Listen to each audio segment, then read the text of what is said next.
So I'll start now. As you may have heard, the US and Japan have presented to the Security Council a draft resolution proposing prohibiting placement of nuclear weapons in outer space. It looks seemingly positive, but there are important pitfalls which our Western colleagues try to conceal in this regard.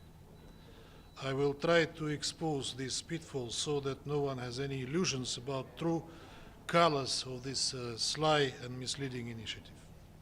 First of all, let me confirm that this is a very important issue and we attach due attention to it. It's also wrong to claim that it's not being addressed by the international community. Since the adoption in 1967 of the Outer Space Treaty, there is a clear obligation for state parties prohibiting placement of weapons of mass destruction in outer space. Russia is fully compliant with the obligations under this treaty. Furthermore, in 1978, the General Assembly took a decision aimed at preventing an arms race in outer space, abbreviated PARUS, and established particular disarmament mechanisms to address this issue. The issue of nuclear weapons is a subject of expert discussions in relevant international fora where we actively participate. One of the problems of the US-Japan draft is that it preempts these discussions and contains obligations that have never been examined in relevant disarmament fora by the full membership of the Outer Space Treaty. It is obvious that the Security Council, with its membership limited to 15, is not an appropriate forum to tackle outer space issues which affect wider UN membership. Not to say adopt any additional legal obligations in circumvention of the existing mandates. The US-Japan proposal, if adopted, would therefore bear detrimental consequences for further discussions within the inclusive UN fora by undermining their mandates. One has to bear in mind that while circulating in mass media allegations on Russia's malicious plans in space, our Western colleagues regard outer space as an essential warfighting domain. Ambitious programs to develop weapons systems designed to use a force and threaten to use a force in outer space are underway in a number of Western states. Such policies blatantly contradict the core provision of the Outer Space Treaty on peaceful use and exploration of outer space. Russian Federation strives for decades for Paris goals. We firmly believe that preservation of outer space for peaceful purposes is for the benefit of all humanity. From the outset of consultations regarding this draft resolution, we have been insisting on the inclusion of these commitments. This would allow the Security Council to send a clear and unequivocal message to the international community that outer space should remain a peaceful domain, without any weapons, including nuclear. But the penholders fiercely resist our arguments. In other words, they want to include an obligation of non-development of nuclear weapons specifically designed to be placed in outer space, but resist to include a wider similar obligation pertaining to any kind of weapons.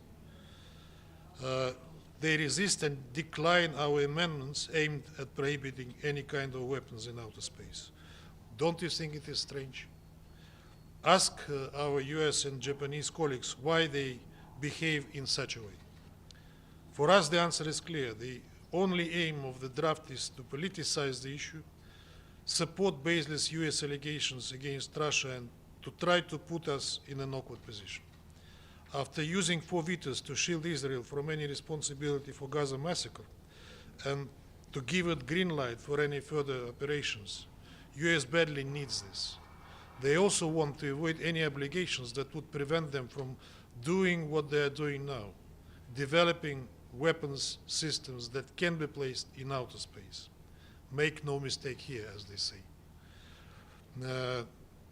Don't be misguided by the so-called US peaceful initiative. We act on the premise that all members of the UN Security Council share the common understanding that no weapons should be placed in outer space. We are convinced that keeping outer space free from weapons of any kind and thereby preventing it from turning into an area of military confrontation are priority tasks. It's regrettable that the US intends to play political games in this domain, risking to put all prospects of international cooperation there at risk. I thank you. So does that mean you will veto, or are you still engaging? We are engaging, but so far to no avail. But make no mistake, this resolution is sly, and the aim of it is obvious, to expose Russia. And could I ask you on another subject, the Iranian mission tweeted that if the Security Council had condemned the attack on their diplomatic premises in Damascus, it might avoid the need for them to retaliate. So I'm just wondering, normally the Council issues statements condemning attacks on diplomatic premises. Was there a discussion in the Council about this, and what happened? There was a draft press statement, which was the work on which was finished at a certain point and stopped by the insistence of our Anglo-Saxon colleagues. On the retaliation, you asked the Iranian mission. It's not our responsibility. What? Who drafted the press statement? Who drafted? Which delegation drafted Who it? drafted the press statement? Us. Okay. Us with the help of other council members as well. Okay. Ambassador Nebenzia, a quick question about the Palestine bid for full membership. There's another meeting this afternoon, as you well know, sir. The U.S. has made it very clear that they're fully against it. Are you prepared to try to take this to a resolution and force a vote on it? The pen holders of the issue are Algeria and the group of Arab countries that discuss the issue will do as they decide. Yes, U.S. doesn't want to put it to the Security Council. That's their will, how they will vote on it.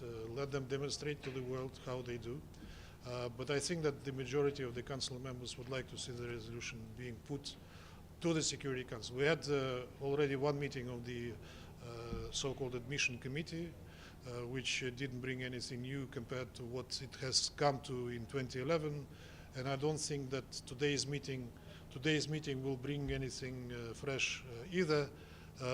So we exerted all efforts that the admission committee could have done. Now it's for Algeria and Palestine and the Arab group who are discussing the matter to decide what they'll do next. Thank you.